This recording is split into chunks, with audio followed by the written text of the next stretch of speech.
시간이 되었습니다. 다 같이 묵도하심으로 주님 앞에 금요 기도에 드리며 나가도록 하겠습니다.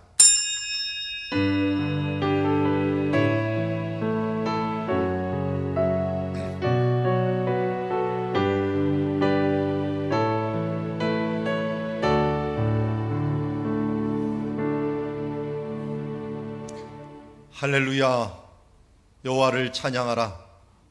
그의 선하심과 인자하심이 영원함이로다.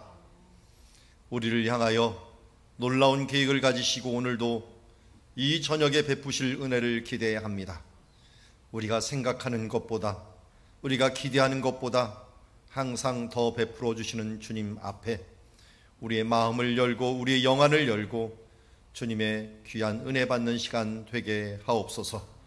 이 저녁에 함께 하시는 하나님께 영광과 찬양을 돌려오며 찬송과 기도와 말씀으로 거룩해지는 시간 되게 하옵소서.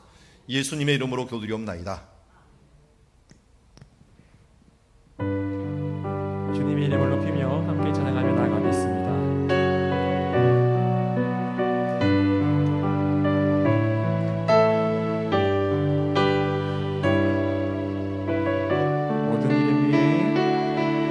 모든 이름 위에 뛰어난 이름,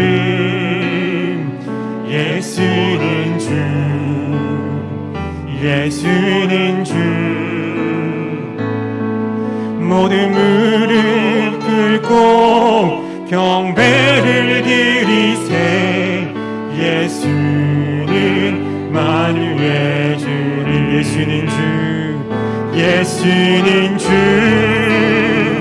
예수는 주.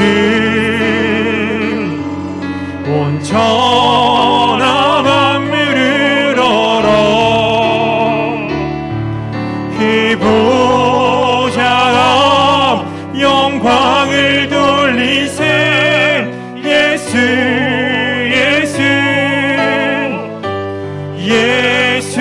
예수는 주. 모든 이름 위에, 모든 이름 위에 뛰어난 이름, 예수는 주, 예수는 주, 예수는 주. 모든 무릎 꿇고 경배를 드리세. 예수는 다시 한번 고백하겠습니다. 모든 이름 위에 뛰어난 이름, 모든 이름 위에 뛰어난 그분이 바로 우리 예수 그리스도십니다. 예수는 주, 예수는 주. 모든 무릎 꿇고, 모든 무릎 꿇고 경배를 드리세. 예수는 다시 한 번 더 전심을 다해 고백하겠습니다. 모든 이름 위에, 모든 이름 위에 뛰어난 이름, 예수는 주, 예수는 주. 모든 무릎 꿇고 경배를 드리세. 예수는 만유의 주, 예수는 주, 예수는 주, 예수는 주. 온 천하 만물을 얼어 그 보좌 앞 영광을 돌리세. 예수, 예수, 예수는 주, 예수는 주, 예수는 주, 예수는 주. 온 천하 만물을 얼어 그 보좌 앞 영광을 돌리세. 예수, 예수, 예. 우리 마지막으로 전심을 다해 고백하며 나가겠습니다. 예수는 주, 예수는 주, 예수는 주. 온 천하 만물을 얼어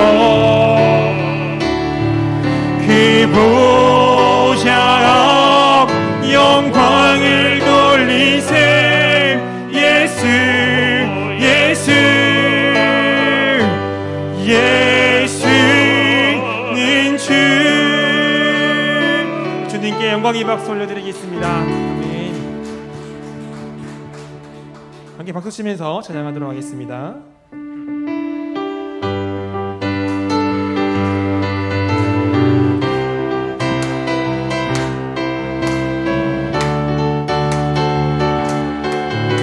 나 주의 믿음 갖고, 나 주의 믿음 갖고 홀로 걸어도,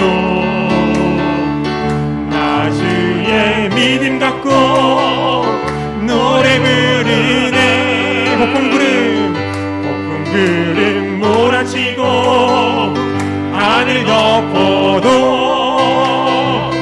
나 주의 믿음 갖고 실망치 않네. 주는 내 친구, 주는 내 친구, 진실한 친구, 세상 끝까지 주를 믿으리. 폭풍 구름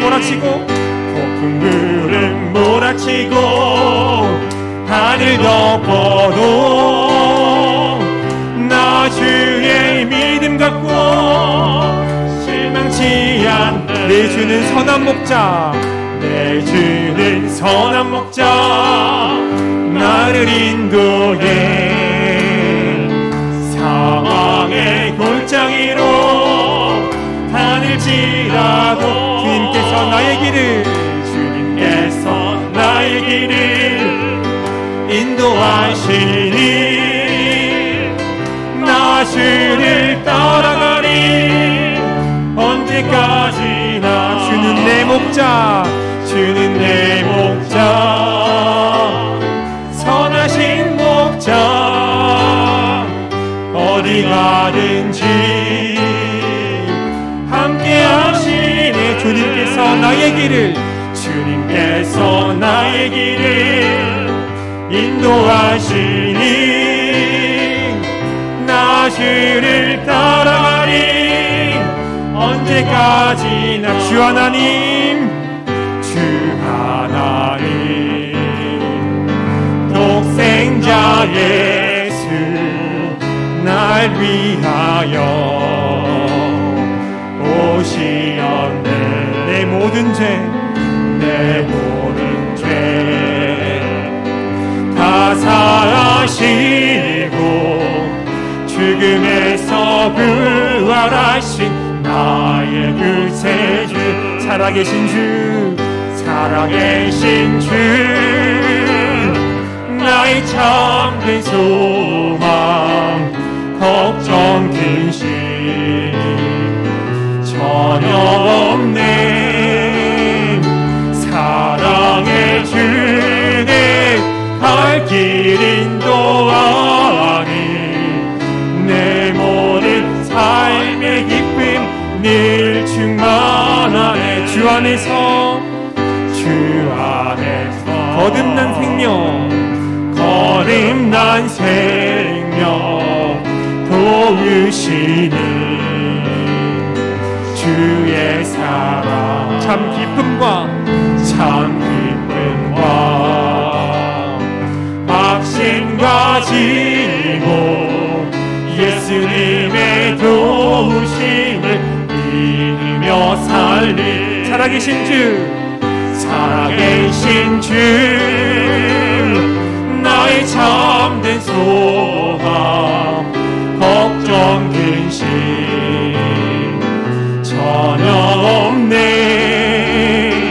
사랑의 주내 갈 길 인도하니, 내 모든 삶의 기쁨 늘 충만하네. 그 언젠가 주 뵐 때까지 주를 위해 싸우리라. 승리의 길 멀고 험해도 주님께서 나의 앞길 지켜주시리. 살아계신 주, 나의 참된 소망,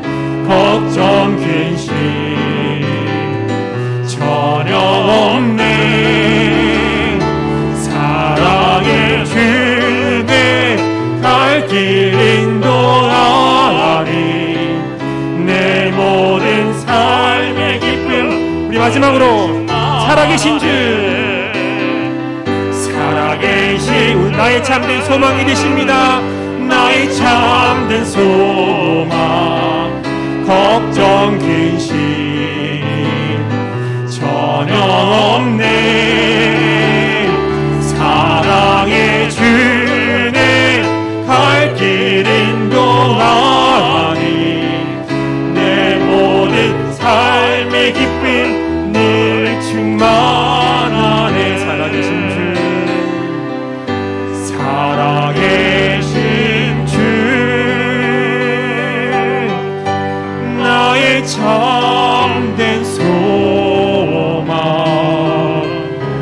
걱정 근심 전혀 없네. 사랑의 주네 갈 길 인도하니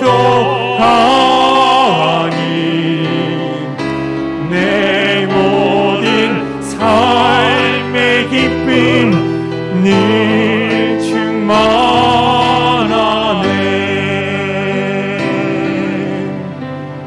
아멘.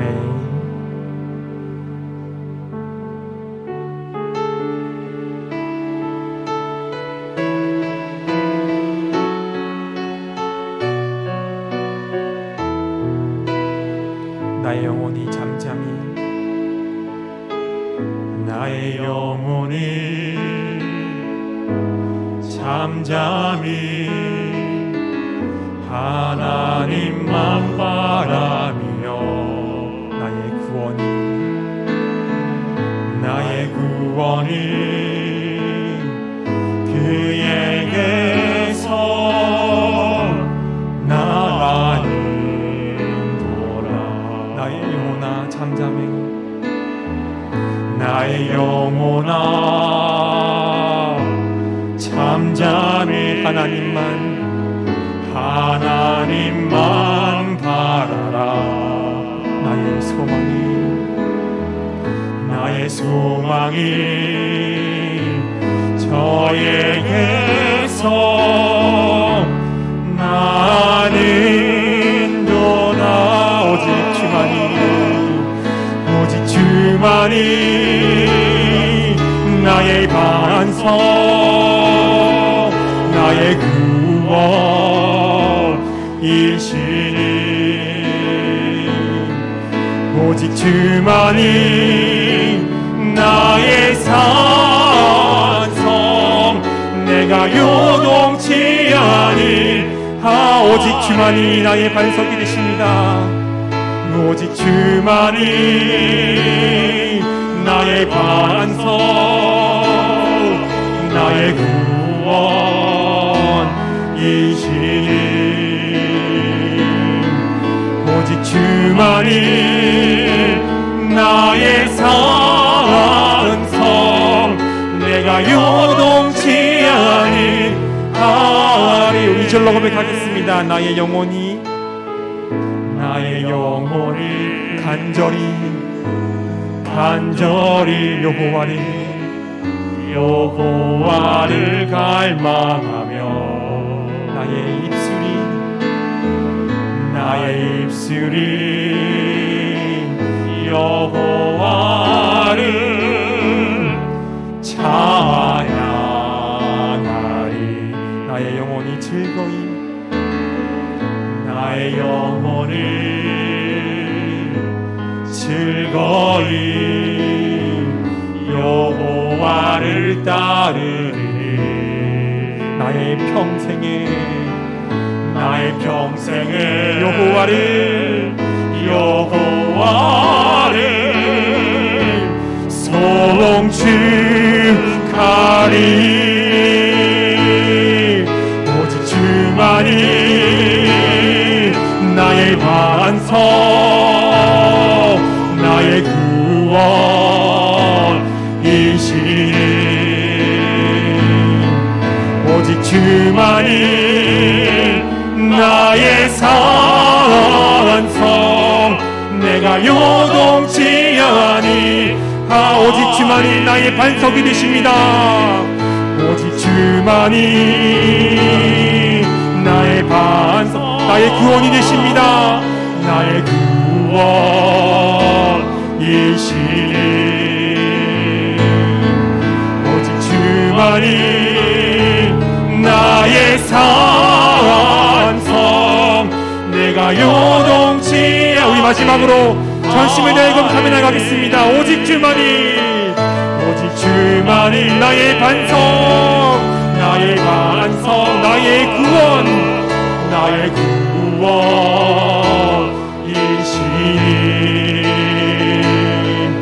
오직 주만이 나의 산성, 내가 요동치 아니하리. 우리의 영혼이 하나님을 찬양하며 즐거이 따르기를 원합니다. 이 시간 함께 기도하며 나아갑시다. 하나님, 나의 반석이 되시며 구원이 되시는 주님께 잠잠히 나아가는 예배가 되게 하여 주시옵소서. 나의 영혼이 하나님 한 분만 바라며 하나님만을 갈망하는 삶이 되게 하여 주시옵소서라고 우리 이 시간 예배와 우리의 삶을 두고 함께 기도하며 나아가도록 하겠습니다. 함께 기도하도록 하겠습니다. 하나님, 우리의 영혼이 하나님 한 분만을 높이며 찬양하게 하여 주시옵소서. 우리의 구원 오직 예수 그리스도께 있사오니 나의 영혼이 잠잠히 하나님을 바라보길 원합니다. 오직 주님만이 나의 반석이 되시며 나의 구원이 되시며 나의 산성이 되시오니 주님만을 따르는 믿음의 자녀들 될 수 있도록 아버지 역사하시고 우리를 붙들어 주시옵소서. 우리의 모든 소망이 오직 하나님께만 있사오니 우리의 평생이 하나님을 찬양하며 울 수 있는 인생이 될 수 있도록 아버지 역사하시고 붙잡아 주시옵소서. 간절히 오래 갈망함으로 하나님의 경험하고 은혜를 누릴 수 있는 복된 인생들이 될 수 있도록 인도하시고 예배 가운데 잠잠히 하나님을 바라보며 나아가는 시간들이 간절히 소원합니다. 간절히 오래 갈망하며 나아가는 하나님을 만나오도록 하는 거룩한 예배가 될 수 있도록 아버지 역사하시고 붙잡아 주시옵소서. 이 시간 말씀을 듣습니다. 하나님의 은혜를 부으심으로 말미암아 하나님의 음성을 들려지게 하시고 그 말씀이 우리 삶에 하시길 수 있는 거룩한 말씀이 될 수 있도록 아버지 역사하시고 붙잡아 주시옵소서. 하나님을 만나오도록 하는 거룩한 예배가 될 수 있도록 우리 영과 심령만이 인도하시고 하여 주시고 하나님 만나 돌아가는 거룩한 예배 될 수 있도록 역사하시고 임재하시고 그 가운데 이끄시고 하여 주시옵소서. 아버지 함께 나아가는 시간 될 수 있도록 은혜의 인도하심을 부으시고 말미암아 나아가는 시간 될 수 있도록 아버지 역사하여 주시옵소서. 상관없는 인도하심을 허락하시고 붙잡아 주시옵소서. 아버지 가운데 놀라운 은혜를 부으시고 이렇게 나아가는 예배가 될 수 있도록 아버지 데리고 주시옵소서. 하나님 아버지 감사합니다. 오늘도 우리를 보호하여 주시고 우리의 반석이 되시고 요새가 되어 주시고 구원의 뿔이 되어 주시며 우리의 산성이 되시는 주님을 사랑하며 송축합니다. 주님, 오늘도 우리가 주님 앞에 나왔습니다. 우리의 마음을 받아 주시옵시고 특별히 이 나라와 민족을 위하여 오늘 기도하며 나아갑니다. 주님, 남북의 평화를 통일을 속히 이루게 하여 주시옵소서. 주님, 한국교회가 정말 정직함으로 정화되는 시간, 그로 인하여 회복되고 부흥되는 시간이 되게 하여 주시옵소서. 주님, 우리 교회 행복한 교회, 또 우리 각 나라 주여 건강한 나라 이룰 수 있도록 도와주시옵소서. 남북의 위협이 계속되고 있는 중에 있습니다. 하나님께서 주님 이 위협 가운데 우리를 보호하여 주시옵시고 하나님의 안전한 그 방어막으로 보호하시고 이끌어 주시고 함께하여 주시옵소서. 그리하여 위기라고 하지만 위험한 기회일 뿐입니다. 하나님께서 함께하시면 이 위기가 정말 하나 되어서 하나님의 평화 통일을 이루시는 귀한 시간이요 복음의 통로가 열려지는 귀한 시간이 될 줄 믿습니다. 주여, 우리가 먼저 깨어 나라와 민족을 위하여 기도하며 나가게 하여 주시옵시고 특별히 대선을 앞두고 참으로 인물이 없는 가운데 인물을 찾고 있습니다. 하나님께서 가장 선하고 귀한 길들로 주여 우리를 인도하여 주시사 이 나라 이 민족 건강한 나라 이룰 수 있는 지도자 주님 얻을 수 있도록 축복하시고 인도하여 주시옵소서. 예수님의 이름으로 기도드리옵나이다. 자, 우리 요한복음 13장 34절 말씀 같이 읽겠습니다. 시작. 새 계명을 너희에게 주노니 서로 사랑하라. 내가 너희를 사랑한 것 같이 너희도 서로 사랑하라. 데살로니가전서 5장 18절 말씀. 범사에 감사하라. 이것이 그리스도 예수 안에서 너희를 향하신 하나님의 뜻이니라. 마가복음 10장 16절 말씀. 그 어린아이를 안고 그들을 위해 안수하시고 축복하시니라. 아멘. 오늘 명령입니다. 사랑하라, 감사하라, 축복하라. 라고 하는 명령인데요. 우리 서로 인사하면서 이 명령을 수행하고 진심으로 서로 인사하도록 하겠습니다. 자, 인사하겠습니다. 사랑합니다. 감사합니다. 네, 축복합니다. 네, 감사합니다. 자, 오늘 우리에게 주신 하나님의 말씀은 누가복음 4장 16절에서 30절 예수님의 사명이라고 하는 제목을 가지고 하나님의 말씀 함께 보도록 하겠습니다. 우리 16절부터 한 절씩 교독합니다. 예수께서 그 자라나신 곳 나사렛에 이르사 안식일에 늘 하시던 대로 회당에 들어가사 성경을 읽으시려고 서심해 선지자 이사야에게를 드리거늘 책을 펴서 이렇게 기록된 데를 찾으시니 곧 주의 성령이 내게 임하셨으니 이는 가난한 자에게 복음을 전하게 하시려고 내게 기름을 부으시고 나를 보내사 포로된 자에게 자유를 눈먼 자에게 다시 보게 함을 전파하며 눌린 자를 자유롭게 하고 주의 은혜의 해를 전파하게 하려 하심이라 하였더라. 책을 덮어 그 맡은 자에게 주시고 앉으시니 회당에 있는 자들이 다 주목하여 보더라. 이에 예수께서 그들에게 말씀하시되 이 글이 오늘 너희 귀에 응하였느니라 하시니 그들이 다 그를 증언하고 그 입으로 나오는 바 은혜로운 말을 놀랍게 여겨 이르되 이 사람이 요셉의 아들이 아니냐. 예수께서 그들에게 이르시되 너희가 반드시 의사야 너 자신을 고치라 하는 속담을 인용하여 내게 말하기를 우리가 들은 바 가브나움에서 행한 일을 내 고향 여기서도 행하라 하리라. 또 이르시되 내가 진실로 너희에게 이르노니 선지자가 고향에서는 환영을 받는 자가 없느니라. 내가 참으로 너희에게 이르노니 엘리야 시대에 하늘이 3년 6개월간 닫히어 온 땅에 큰 흉년이 들었을 때 이스라엘에 많은 과부가 있었으되 엘리야가 그중 한 사람에게도 보내심을 받지 않고 오직 시돈 땅에 있는 사렙다의 한 과부에게 뿐이었으며 또 선지자 엘리사 때에 이스라엘에 만 남의 환자가 있었으되 그 중에 한 사람도 깨끗함을 얻지 못하고 오직 수리아 사람 나만 뿐이었느니라. 회당에 있는 자들이 이것을 듣고 다 크게 화가 나서 일어나 동네 밖으로 쫓아내어 그 동네가 건설된 산 낭떠러지까지 끌고 와서 밀쳐 떨어뜨리고자 하되 같이 읽습니다. 예수께서 그들 가운데로 지나서 가시니라. 아멘. 자, 오늘 16절에 보니까 예수님께서 자라나신 곳 그곳이 어디라고요? 나사렛이라고 하는 동네에 이르렀습니다. 나사렛은 다른 지역에 비해서 산지에 위치하고 있습니다. 그래서 한마디로 산골에 있는 작은 마을입니다. 당시에 작은 마을이었고 구약 성경에는 나오지 않을 정도로 작은 마을이었고 그 가운데 골짜기에 조그만 우물 하나와 그리고 이제 농사 지을 수 있는 터가 하나 있듯이 그러니까 언덕에 있고 그 중간에는 움푹 파져 있는 골짜기가 하나 있는 그런 동네라고 할 수가 있습니다. 이곳에서 인물이 나올 것이라고 하는 것은 사람들이 상상을 하지 못했습니다. 그래서 나사렛에서 어떻게 선한 것이 나올 수 있느냐 하면서 사람들이 인물에 대해서 뭐라고 하는 것을 보면 참으로 이 대단한 인물들은 이상하게 산골에서 자주 나와요.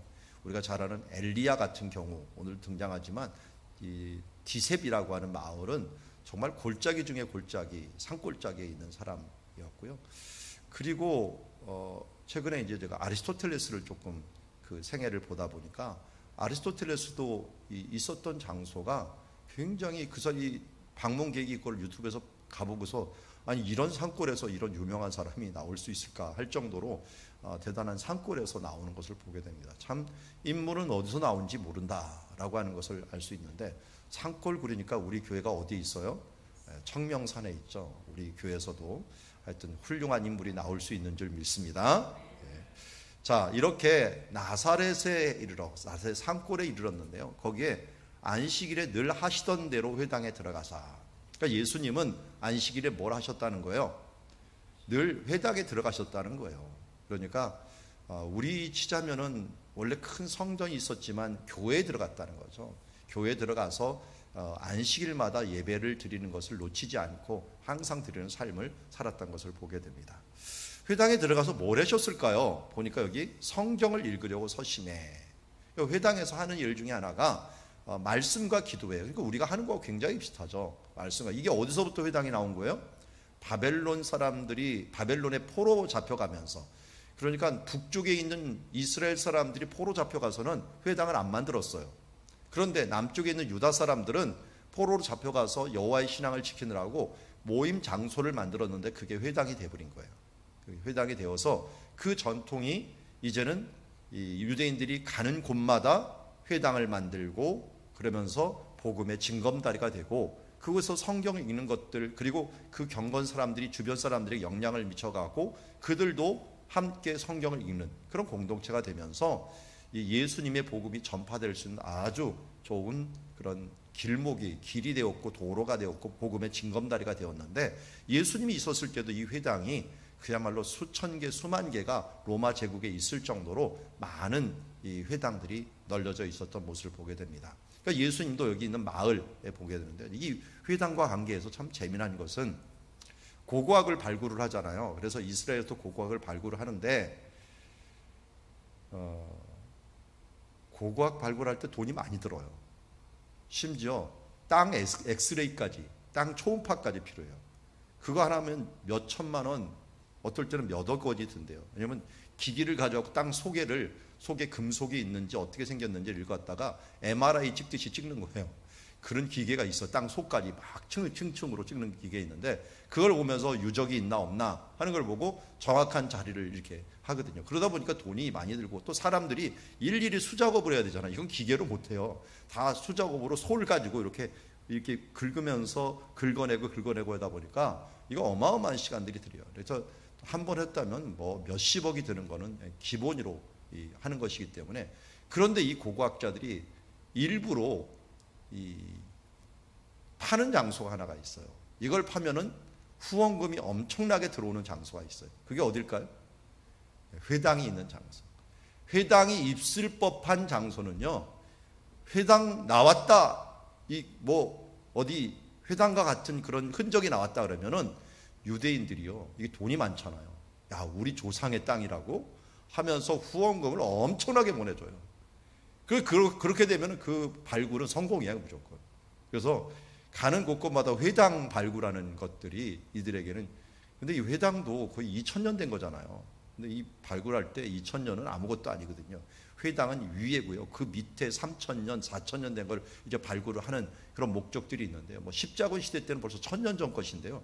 이런 거 십자군 시대 때 뭐가 나왔다 그러면 이거 뭐 이렇게 얼마 안 된 것 같고 그래. 우리는 1000년 되면 엄청나게 오래된 것처럼 보이잖아요. 이 땅에서는 그런 게 아니에요. 왜냐면 비가 별로 안 오다 보니까 그냥 호스란히 묻혀 있어요. 그래서 최소한 2000년은 돼야지 이제 현대께 좀 나왔구나 하는 정도로, 이게 하나님의 이 땅은 참 대단해요. 그래서 제가 이 비밀이 우리 한번 생각해 보세요. 우리나라에서 2000년 전인 뭐 미라가 나왔다, 물건이 나왔다 그러면 어떻게 됩니까? 난리가 나죠. 근데 이스라엘에서는 2000년께 나왔으면 신약 시대께, 신이잖아요. 새로울 신약 시대께 나왔구나. 요 정도예요. 이제는 이 사람들이 더 중요하게는 구약 시대로 막 들어가는 거예요.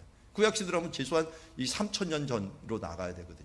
그런 부분들이 나오는데, 이 회당, 근데 지금 나사렛에서는 회당이 하나가 이제 여겨지는 장소가 하나 발굴돼 있어요. 그래서 이 장소를 또 기독교인이 차지해 갖고 여기서 이제 예배드리던 장소를 해서 방문을 하곤 하는데요.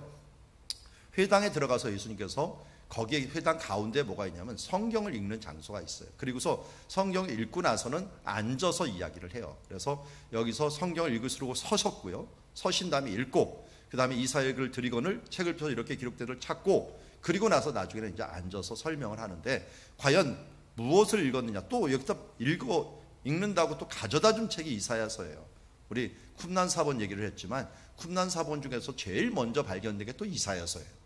그러니까 2000년 전의 성경 중에서 제일 먼저 발견된 게 이사야서고, 또 예수님께서도 여기 누가복음 사역 중에서 회당에 들어가서 제일 먼저 읽은 책이 바로 이사야서예요. 그리고 이사야서를 왜 이렇게 많이 해주느냐 했더니 이사야서에 비밀이 하나 들어가 있기 때문에. 그게 뭐냐면 메시아에 대한 글들이 아주 많이 들어가 있어요. 예수님에 대한 우리가 잘 알듯이 이사야서 53장은 무슨 책이에요?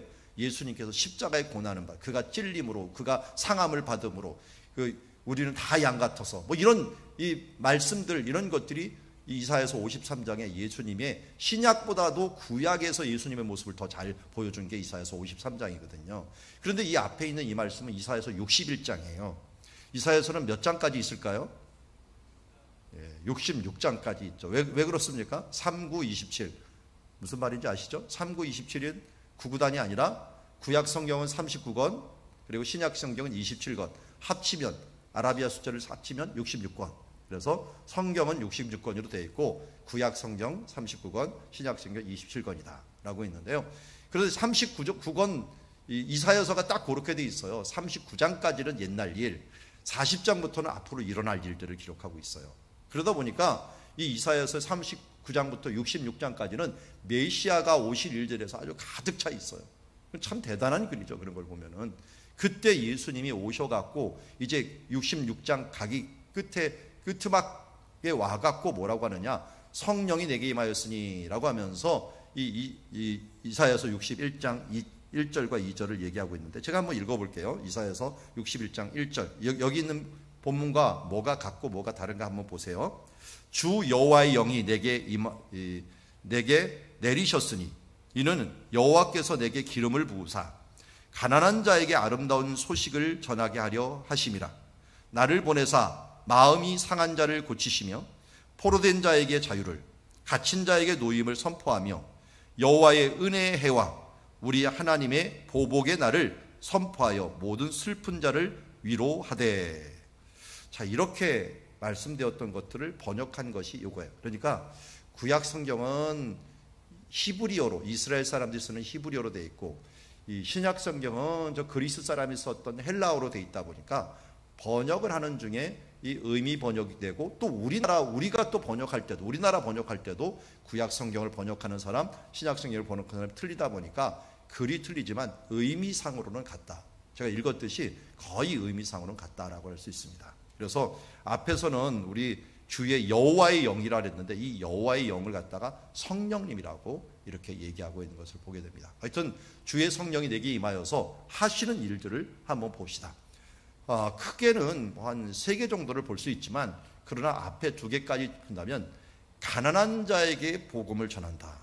가난한 자에게 복음, 이걸 복음을 구약 성경에서는 아름다운 소식이다 라고 얘기를 했는데요. 아름다운 소식, 복음을 전하게 하시려고 성령님이 예수님께 임하였다. 예수님께서 세례 받으실 때 어떻게 해요? 비둘기 같은 성령이 임하셨죠. 왜 임하셨느냐? 결국은 가난한 자에게 복음을 전하게 하신다라고 하는 거예요. 가난한 자에게 하나님의 아름다운 소식이 전해진다는 거예요. 그러면 누가 복음을 받는다고요? 가난한 자. 여러분, 부유한 자입니까? 가난한 자입니까? 예. 물질적으로 가난합니까? 영적으로 가난합니까? 둘 다 가난하시죠? 예. 항상 상대적이긴 하지만 우리는 어차피 사실은 거지 아닙니까? 우리 다. 다 하나님 것이지 우리 게 어디 있어요? 하나님 거 갖고서 잠시 쓰는 사람들이 뭐 청직이라고 부르지만 우리 것 하나도 없잖아요. 그러니까 우리는 물질적으로도 사실 가난한 존재예요. 그리고 우리들의 영, 이거 다 뭡니까? 하나님께서 우리에게 주신 생명이잖아요. 이제는 내가 사는 것이 아니라 나를 사랑하사 나를 위해 죽으신 하나님의 아들을 믿는 믿음으로 사는 거잖아요. 나는 죽었잖아요. 나는 없는데 뭐가 내가 이 가난하지 않겠습니까? 교만은 멸망의 선봉이요 겸손은 존귀의 앞잡이라 라고 잠언에서 말한 것처럼 오늘도 우리가 겸손하여 하나님을 주인으로 인정하고 우리가 연약함을 인정하여 하나님께 우리 약함을 드러내며 나아갈 때 하나님은 우리를 존귀하게 여기심으로 말미암아 우리가 정말 주님 안에서 강한 자존감을 가지고 주님과 함께 친밀감을 가지는 거예요. 이거 좀 역설적이죠. 아니 나는 존귀하다고 해놓고서 어떨 때는 나는 비참하고 나는 가난하다. 이게 말이 안 되잖아요. 그런데요, 이게 역설이지만 이렇게 살아야 되는 거예요, 성경은. 그래서 우리 예수 믿는 사람들 어때요? 어떤 열심인 사람 막 은혜 임하면 어떻게 합니까? 막 울고 난리예요. 막 울면서 울부짖고 나누는데 조금 이따 나갈 때 환하게 웃으면서 예 안녕하세요 하면서 웃는데 아니 이런 역설이 어디 있어요? 뭐 울부짖다가 갑자기 막 웃고 난리고 울다가 웃으면 어떻게 된다고 했는데 이거 울다가 웃다가 이 교회에서 이 일이 일어나요. 그런데 이렇게 살아가는 게 성경에서는 이 정답이라고 하는 거예요. 왜냐하면 한편으로 우리의 약함 때문에 부르짖고 한편으로 성령이 우리를 도우시면서 함께함에 대해서 또 강하고 담대한 믿음으로 우리가 나아가면서 이게 바로 주님과 함께 친밀하게 사는, 주님과 함께 좋은 관계를 가진 사람들 중에 일어나는 은혜라는 것입니다. 여러분, 이러한 가난한 자에게 주시는 은혜가, 가난한 자의 아름다운 소식, 그 복음이 우리 가운데 임한 줄 믿습니다. 그 사람들에게 정말 하나님의 복음이 들려지고 우리가 겸손히 주님 앞에 울부짖을 때 하나님의 은혜가 우리 가운데 임하는 줄 믿습니다. 그런데 또 하나가 있어요. 내게 기름을 부으시고 나를 보내사, 이제는 사실은 이게 목표죠. 가난한 자에게 복음을 전하는데 어떻게 복음이 전해지는가 봤더니 일단 해결돼야 될 것들이 있어요. 해결돼야 될 게, 그게 뭐냐면 포로된 자에게 자유가 일어납니다. 포로된 자, 그리고 눈먼 자에게 다시 보게 함, 눌린 자를 자유롭게 한다. 자유가 두 번 나오는데 여기 구약 성경에서는 좀 이렇게 얘기를 해요.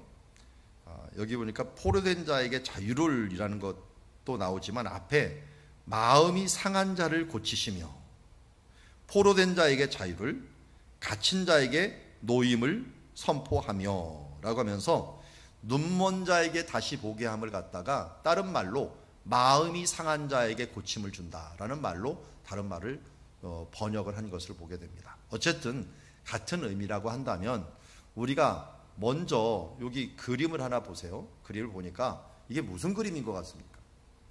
알아맞혀 보세요. 하얀 옷 입은 거 보니까 예수님이 등장하죠. 예수님 있고 옆에 한 사람을 이렇게 잡고 있어요. 그리고 어떤 애가 넘어져 있어요. 무슨 상황 같은지 기억나십니까?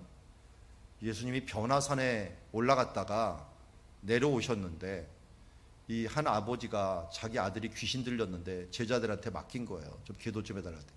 웬걸요? 고쳐지지를 않아갖고 그동안 제자들이 망신을 당하고 있는 거예요. 왜냐하면 제자들이 얼마 전에 예수님이 파송했을 때 자기도 병을 고쳤거든요. 그러니까 이제도 할 수 있을 것이라고 했는데 이번은 낫지가 않는 거예요. 그래서 예수님께서 이 부분들에 대해서 얘기를 하시면서 이때 뭐 유명한 말이 있죠. 나의 믿음 없음을 도와주시옵소서. 믿는 자에게는 능치 못함이 없느니라 라고 하는 이 말씀이 여기서 나온 말씀이에요. 그래서 예수님께서 그 귀신을 나오라고 선언하자마자 막 거품을 흘리고 난리를 치다가 이제 죽은 자처럼 되었다가 나음을 입은 그 아이의 사건이죠. 그러니까 이걸 왜 여기다 그려놨었겠어요? 눌린 자입니다. 눌린 자. 사탄에 눌려 있고 또 포로된 자라고 할 수가 있죠. 이런 자들을 하나님께서 또 예수님께서 이 땅에 오셔서 어떻게 합니까? 그에게 자유를 주신다는 것입니다. 우리 요 앞에 4장 이 앞부분에서 사탄이 하는 말 들었죠. 마귀가 와갖고 예수님 보고 이 모든 권세들 나한테 준 것인데 라고 했어요. 사탄은 공중 권세 잡은 자로서 이 죄 있는 자들에게 그들이 우두머리가 돼가고 그들의 죄를 가지고 그들을 올가매게 됩니다. 그러니까 죄의 권세를 가진 자가 바로 사탄이라고 할 수가 있거든요. 그런데 예수님은 오셔갖고 이 죄와 사망의 권세를 얽매여 있는 사람들을 갖다가 구원하시는 거예요. 그러니까 어떻게 됩니까? 죄에 포로된 자에게 자유를 주시고 죄에 눌려있는 자를 자유롭게 하시는 거예요. 그리고 눈먼 자에게 다시 보게 함, 다시 다른 말로서 마음이 상한 자들에게 하나님께 고치심의 역사가 일어남으로 말미암아 하나님 안에서 뭐예요? 가난한 자에게 복음이 전파되고 아름다운 소식이 전파되는 역사가 우리 가운데 일어난다는 것을 말씀하고 있습니다. 이렇게 해서 결국은 어떤 일이 일어납니까? 우리가 결과적으로 19절에 보니까 주의 은혜의 해가 전파된다. 은혜해라고 하는 말은 우리 희년이라고 하는 말을 말하고요. 우리 라틴어로 얘기할 때 주빌리라고 얘기해요. 주빌리라는 말 들어보셨죠? 50년마다 쉬는 날인데 이때는 모든 포로들은 다 해방을 시켜주고요. 거기다가 땅들도 원래 땅으로 다 돌아가는 거예요. 우리는 땅들을 팔면 끝이잖아요. 이때 희년이 되면 모든 자기 원래 조상들에게 받았던 땅으로 돌아가서 다시 리셋해 갖고 시작되는 거예요. 그러니까 50년 된 때는 한마디로 우리 컴퓨터나 무슨 이 문제가 생길 때 리셋하잖아요.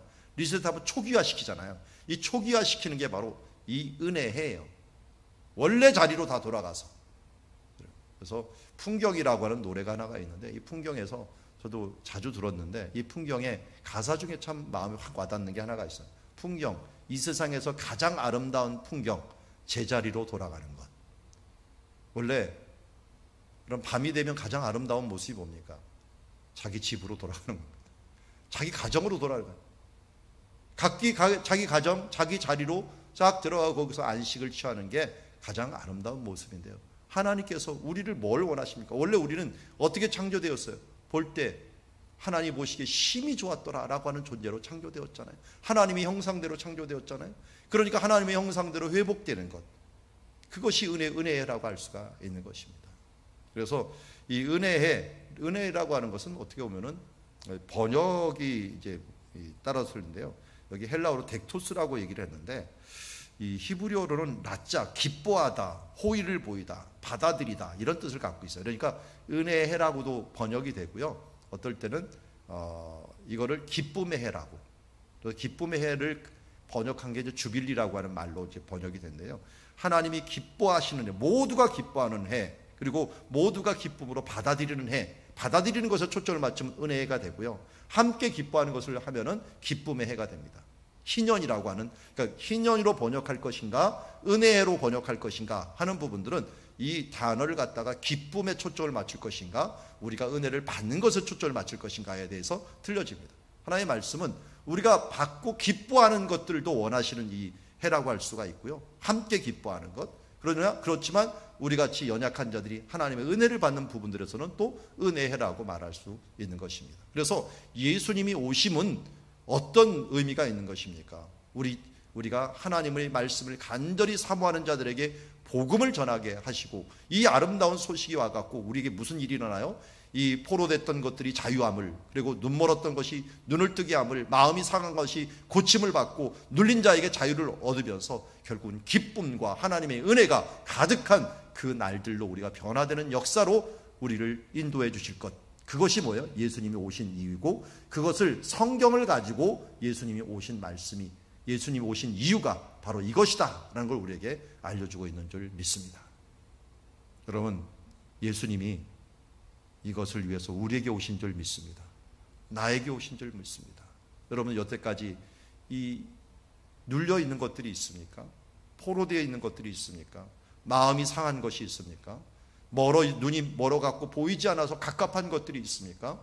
오늘 예수님께서 가난한 자에게, 의에 줄이고 목마른 자에게 바로 이 아름다운 소식을 주시겠다고 했고, 은혜의 해를 주시겠다고 하며 우리에게 기쁨의 날을 주시겠다고 말씀하고 계십니다. 오늘도 예수 그리스도를 바라보고 그분을 의지하며 나아가는 자들에게 이 아름다운 은혜가 우리 가운데 있어질 줄 믿습니다. 우리 교회는 특히 더 그래요. 은혜해라고 얘기했는데요. 은혜해라는 게 안식년이 7번 완벽하게 이루어진 다음에 일어나는 것이거든요. 우리도 이제 우리 교회가 3번째 안식년을 맞고 있습니다. 이 3번째 안식년 때 하나님의 은혜해, 또 기쁨해, 주빌리는 아직도 좀 시간이 있지만 우리가 그 은혜를 가지고서 하나님 앞에서 나아가는 자들이 되었으면 좋겠습니다. 그래서 원래 안식년이 되면 하는 일들이 있어요. 이때는 포로들이 풀려납니다. 포로들이 눌렸던 사람들, 포로되었던 사람들, 종이 되었던 사람들, 이 사람들이 모두 풀려나고 또 자기 땅으로 돌아가요. 자기 땅으로 돌아가기 때문에 회복의 역사들이 일어나게 되는 거죠.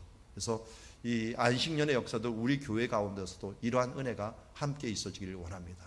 여러분들이 그동안 과거 때문에 눌려 있었던 문제들이 정말 예수 안에서 자유를 얻고, 우리의 마음에 상처 입었던 사람들이 하나님께서 치유함을 받고, 눌려 있었던 모든 모습들 가운데서 하나님의 은혜로, 하나님의 기쁨으로 항상 기뻐하고 쉬지 말고 기도하고 범사에 감사하는 주님의 뜻을 이루는 자리로 나아갈 수 있는 오늘 이 시간이 되기를 주의 이름으로 축원합니다.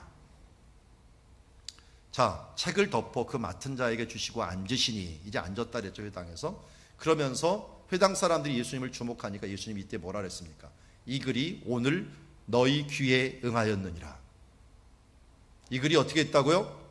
오늘 너희 귀에 응하였느니라. 이걸 바꿔서 이야기합시다. 이 글이 오늘 나의 귀에 응하였느니라.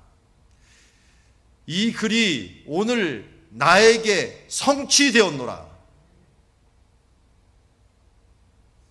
말씀을 그냥 말씀으로 받아버리면 이 말씀이 나의 삶이 되고 내 힘이 되고 내 능력이 되는 줄 믿습니다.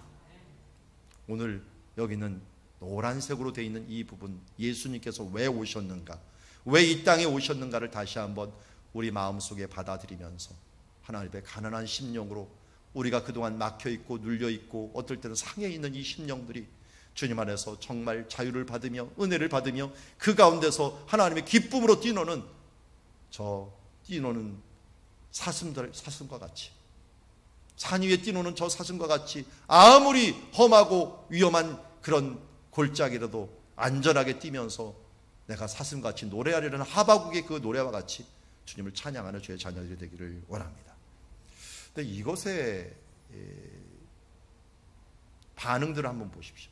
사람들이 증언하고 그 입으로 나오는 은혜로운 말에 놀랍게 여깁니다. 자, 여기까지 다 동일합니다. 그런데 그 뒤에 나오는 말이 뭡니까? 이 사람이 요셉의 아들이 아니냐. 이 말이 왜 나오는 거예요? 예수님 그래서 해석해 줍니다. 너희가 반드시 의사야 너 자신을 고치라 하는 속담을 인용하여 내게 말하기를 우리가 들은 바 가버나움에 행한 일을 내 고향 여기서도 행하라. 왼쪽에 있는 사진이 가버나움이에요. 가버나움에서 예수님께서 이미 기적을 많이 행했어요.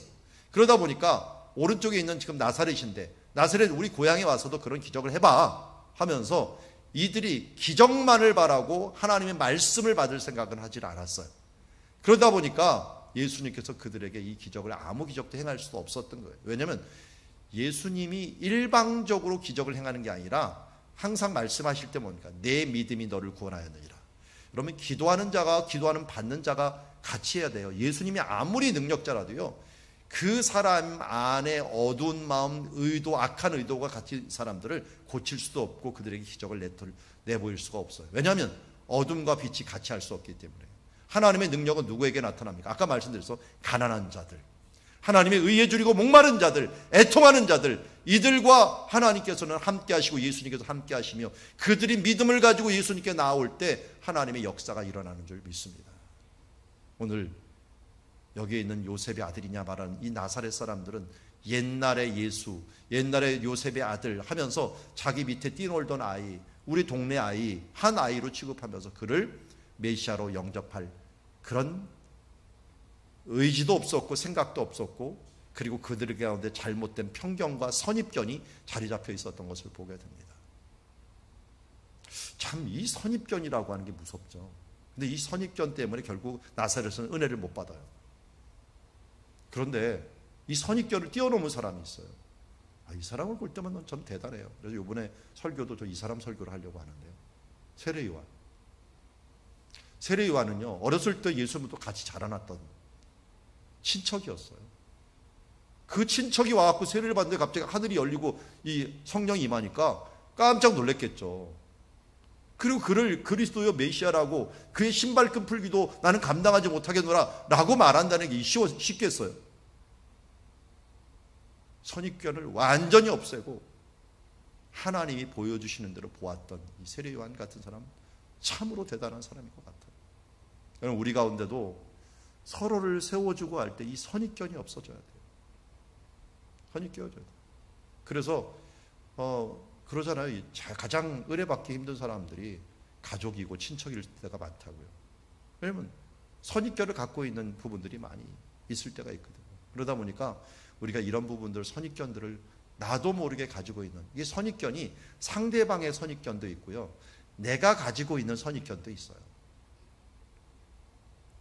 은혜받기 힘든 사람들이 상처 많은 사람들이. 왜냐하면 어떤 상처가 있냐면 하나님 아버지 그러면 아버지의 상처 많은 사람들, 이런 사람들은 부를 때마다 아버지의 징크스가 생각나갖고요, 별로 하나님과 친밀하기가 힘들어요. 아버지 하는데 갑자기 자기 아버지가 생각이 나는 거야. 술 먹고 엄마 때리고 우리 집 난리 치고 그야말로 빚만 남겨주고 가신 그 아버지, 그 아버지가 갑자기 떠오르면서 어떻게 됩니까? 하나님 아버지가 생각이 안 나는 거예요.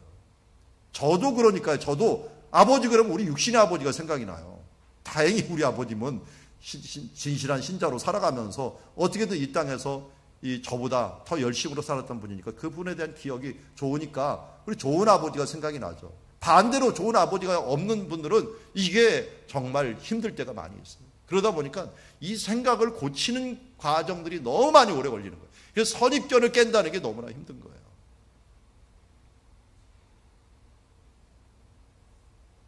그러니까 예수님께서 이런 말씀을 하는 거예요. 내가 진실로 너희에게 이르노니 선지자가 고향에서 환영을 받지 못한다 라고 말하고서요, 한 예를 듭니다. 두 개의 예나 드네요. 엘리야 시대 때 하늘이 3년 6개월 동안 닫혔는데 그 흉년이 들을 때 이스라엘에 많은 과부가 있는데 그중 한 사람의 보내심을 받지 아니하고 차라리 시돈 땅에 있는 사렙다 과부한테 갔다. 이 시돈 땅이라는 거 외국이라는 거죠. 이 시돈 땅이 또 뭐냐면 이세벨의 고향이에요. 바알 선지자들이 있었던 고향이에요. 그 적군에 있는 고향에 가갖고 거기에서 사렙다에 거기서 과부에게 공개를 받았다. 이거 참 이해가 안 되는 일이에요. 거기다 그의 제자 엘리사 얘기예요. 엘리사 때 나병 환자가 엄청나게 이스라엘도 많아요. 그런데 하필이면 저 적국, 자기네를 가장 괴롭혔던 적, 이 아람, 이걸 아람을 신약시대에 수리아라고 불렀는데 이 수리아 사람 나아만이 와갖고 고쳐달라 그랬는데 그를 고쳐줬다. 아니, 자기 나라 사람들도 많은데 왜 그 사람을 안 고쳐주고 이 사람이 고치고 이 사람이 고침을 받았느냐라고 얘기하는 거예요. 이 앞에 지금 지도가 나와 있는데요. 나사렛이 지금 있는데 예수님께서 얘기하고요. 저 갈멜산에서 주로 엘리야하고 엘리사가 있었어요. 그런데 엘리야가 어디로 도망갔느냐? 저 북쪽 시돈으로 도망갔어요. 시돈이라는 민족이 있는 이곳을 이제 베니게라고 불렀는데요. 이곳 안에 사렙다라는 마을이 조그만 마을인데 이 마을로 도망가고 거기에서 과부를 통해서 안전하게 보호를 받아버렸어요. 그리고 엘리사 때는 저 수리아, 저기도 북쪽이죠. 북동쪽에 있는 수리아에 있는 이 사람들이 얼마나 이스라엘 사람들을 괴롭혔는지 왕까지도 이 사람들 때문에 위협을 받을 정도였어요. 이스라엘 왕까지도. 큰 군대 장관이었어요. 그 사람도. 이 장관은 얼마나 이스라엘을 괴롭혔는지 자기 집에 이스라엘에서 잡아온 하인까지 있었어. 여자 조그만 하인이 있었는데 그 하인이 정보를 줘갖고 거기는 우리 동네 가면 엘리사라고 하는 분이 있는데 이분은 못할 게 없는데 이 정보 듣고서 온 거예요. 그럼 그 사람이 그 전에 어쨌다는 거예요? 이스라엘 가갖고 그래서 이 노예들을 잡아왔다는 거예요. 이런 못된 사람을 갖다가 나병이 걸렸는데 이걸 고쳐준다고 또 엘리사 때 고쳤다는 거예요. 이게 어떻게 된 일입니까? 자국에 있는 사람들도 있는데 그 사람들에게 보호를 받지도 못하고 또 그 자국에 있는 많은 나병 환자들이 있는데 그들에게는 모두 하도 못하고 심지어 시돈에 있는 사렙다 과부의 아들은 죽었다가 살아나기도 해요. 그런데 다들 어떤 일들입니까? 사렙다 과부도 그렇고요. 수리아의 나아만 장군도 그렇고요. 정말 겸손해요. 선지자를 만나서 정말 겸손해요. 그리고 정말 자기 한 움큼 남아있는 밀가루를 그를 위해서 대접하는 모습들을 봐요. 나아만 장군 어떻게 했어요? 맨 처음에 교만하다가 나중에 와갖고 그에게 절을 하고 그리고 있는 것들 다 드린다고 했는데 안 드리고 그리고 그 앞에서 결단해서 내가 다시는 하나님 외에는 다른 신을 믿지 않겠다라고 하면서 결단하면서 나아가는 정말 겸손한 모습을 보여요. 그런데 이스라엘 사람들은 어때요? 자국민들은 감사할 줄도 몰라요. 차라리 선지자들을 갖다가 박해를 하기도 하고요. 엘리사 선지자도 결국 자국민들에게 죽게 됩니다. 엘리야 같은 경우는 왕이 그놈 잡아라 해갖고 50부장을 3번이나 보내갖고 잡으라고 해요. 아니 자국민에게서는 환영을 받지 못하는데 외국인들에게 다 예수님도 마찬가지였죠. 이 유대인들에게 복음이 잘 안 전해지는데 이방인들에게 복음이 다 전해져 버리는 역사들이 일어나게 되는 거잖아요. 이런 것들을 보면 참으로 안타까운 모습을 보게 됩니다. 그래서 이들이 또 선입견을 가지고 있으면 이들이 완악함이 어느 정도인지 보세요. 다 화가 나갔고요. 동네 밖으로 가갖고 그 동네가 건설된 산 낭떠러지까지 끌고 가고 거기서 밀쳐 떨어뜨려 죽이려고 가요. 아니 화가 나들지 그 동네 사람 자기를 죽인다고 또 밀쳐내게 데리고 가요. 예수님이 이때 큰 위기를 맞았지만 그의 권위 때문에 그러는지 또 우리 여기 한 줄 묵상에 누가 제가 했던 거를 좀 써놓긴 했는데 잘못 써놔갖고 좀 민망하네요. 여기 보니까 이 동네가 떨어진 건설된 곳에 한 900m 정도 되는 장소에 낭떠러지가 있다 그러는데요. 여기 낭떠러지 그 낭떠러지라고 얘기하면 말이 안 되는 게 거기 동네가 없었어요. 여기 동네가 건설된 낭떠러지라 그랬거든요. 이 건설된 낭떠러지는 그 바로 위에 있는데 몇백 미터 안 돼요. 한 300~400m 돼요. 근데 그곳에 하는 가파른 절벽 같은 것들이 있어요. 이런 곳에 가갖고 그를 떨어뜨리려고 했던 것이에요. 죽이고자 했던 거예요. 그렇지만 예수님께서 뭔가 큰 권위가 임했는지 이곳에서 그들을 지나갔는지 아니면 그들에게 안식일에 너무 많이 걸었다라고 했든지 하면 무슨 말을 했는지 모르지만 하여튼 이들을 통과해서 나오는 모습을 보게 됩니다. 오늘 우리는 예수님의 사명을 봅니다. 예수님의 사명은 곧 우리의 사명이기도 하고 예수님의 사명이 곧 우리에게 은혜를 받았지만 우리도 또한 그 사명을 가진 자가 되어서 나가야 됩니다. 그래서 우리가 작은 예수로서 내 사명으로 받는다면 하나님께서 우리에게 은혜의 해를 주심으로 말미암아 가난한 자에게 복음을 주셔서 주님 우리에게 정말 아름다운 소식을 주셨는데 어떻게 해요? 포로된 자에게 자유를, 눈먼 자에게 보게함을, 눈먼 자에게 보게함을 다른 말로 바꾸면요, 이 마음이 상한 자에게 고침을 주시는 거고요, 그리고 눌린 자를 자유케 하시는 그런 역사들을 우리에게 주셨다는 것입니다. 그런데 이 은혜를 받으면 너무나도 좋은데 이게 우리들의 잘못된 선입견, 유대인처럼 내 안에 가시돋이 있는 이런 선입견이라든지 아니면 편견이라든지 이런 부분들을 통해서 이방인들이 받을 수 있는데 우리가 못 받는다는 것들은 참으로 안타까울 수가 있습니다. 여러분, 바리새인과 사두개인들이 예수님께서 신랄하게 비판한 이유가 뭡니까? 굳어졌기 때문에. 교회가 굳어지면 끝입니다. 이거는 바리새인 취급을 받는 것입니다. 그래서 오늘 권사님들 이제 회장단하고 같이 모였고 얘기를 했지만 다시 권사님들한테부터 하고 여러분들한테도 부탁드립니다. 굳어지지 맙시다. 굳어지는 첫 번째 것은 뭐냐면 끼리끼리 노는 거예요. 여러분, 마음을 열고 누구든지 수용할 수 있는 수용력이 있어야 돼요. 누가 오던 어떤 사람들이 오던 그들을 품을 수 있는 그런 마음들이 있어지는 그런 유연한 교회가 돼야 될 줄 믿습니다. 물론 세상의 것까지 막 다 유연하게 다 받자는 건 아닙니다. 여러분, 상하고 포로되고 눈멀고 눌린 자들을 정말 감싸 안을 수 있는 그런 우리들의 교회가 되어서 예수님의 사명이 이제 내 사명이 되었다. 그래서 가난하고 힘든 자들에게 복음을 전하고 포로된 자에게 자유를, 그리고 눈먼 자에게 보게함을, 눌린 자에게 자유를 주는 이 역사들을 우리가 이루어내는, 이를 위해서 나도 모르게 쌓여있는 이 선입견들을 우리가 기도하면서 빨리빨리 해결해 나가고, 그러면서 주님의 사명이 내 사명이 되고 또 내가 누군가를 살리다 보면 어떻게 돼요? 내가 살아난다는 것을 잊지 마시기 바랍니다. 어머니가 왜 건강한지 아십니까? 엄마는 강하다 그러죠. 이게 여자는 약하나 엄마는 강하다.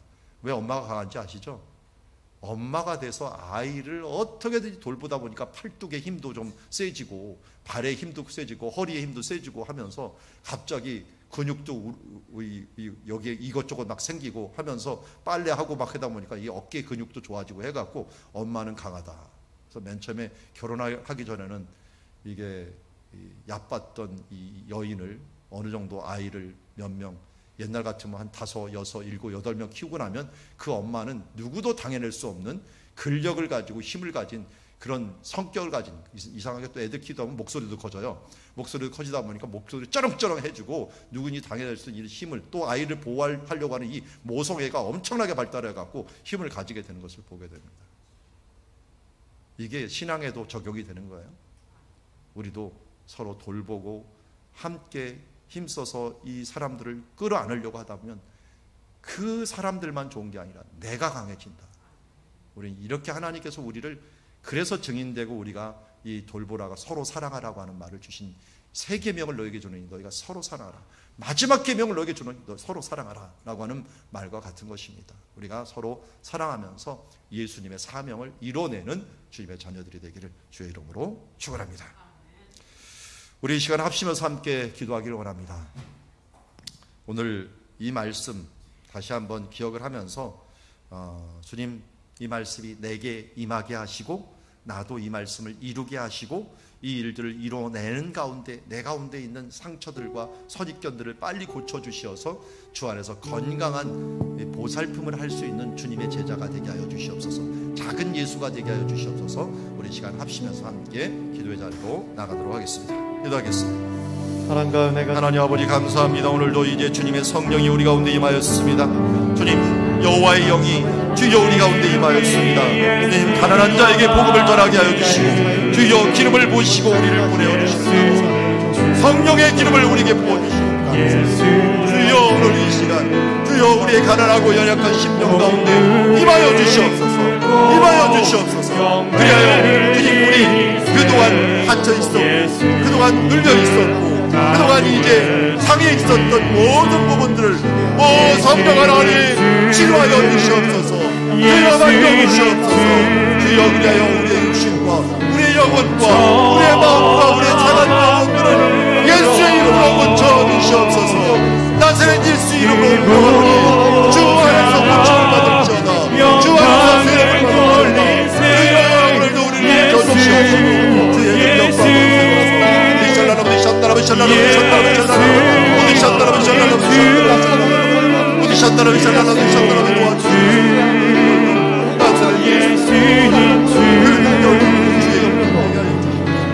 주의 영광 마음이 상한 자를 고치시는 주님, 주여 오늘도 풀어낸 자에게 자유주시고 다친 자에게 마음을 전파 하나님, 오늘도 주님의 은혜에 기쁨에 하나님의 모든 날이 선포되며 모든 슬픈 자를 위로하여 주시고 주여 해주신 화살을 우리에게 주시며 주여 하나님을 찬양하며 기뻐하는 그 날로 우리를 도와주는 주님.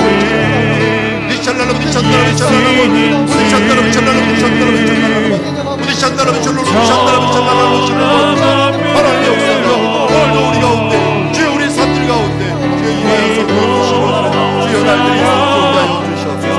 감사합니다. 주를 찬양합니다. 주의 영광을 돌립니다. 주여 도와주시옵소서. 주여 함께하여 주시고 주여 역사하여 주시옵소서. 주여 오늘도 주의 기쁨의 해가 우리가 전파될 뿐만 아니라 이제 우리 또한 또 다른 사람들에게 하나님의 은혜를 주시는 주님의 역사가 주여 우리 가운데 있어지는 귀한 은혜의 주의 시간이 될 수 있도록 아버지 축복하여 주시옵시고 역사하여 주시옵소서. 여러분 가슴에 두 손을 얹으시기 바랍니다.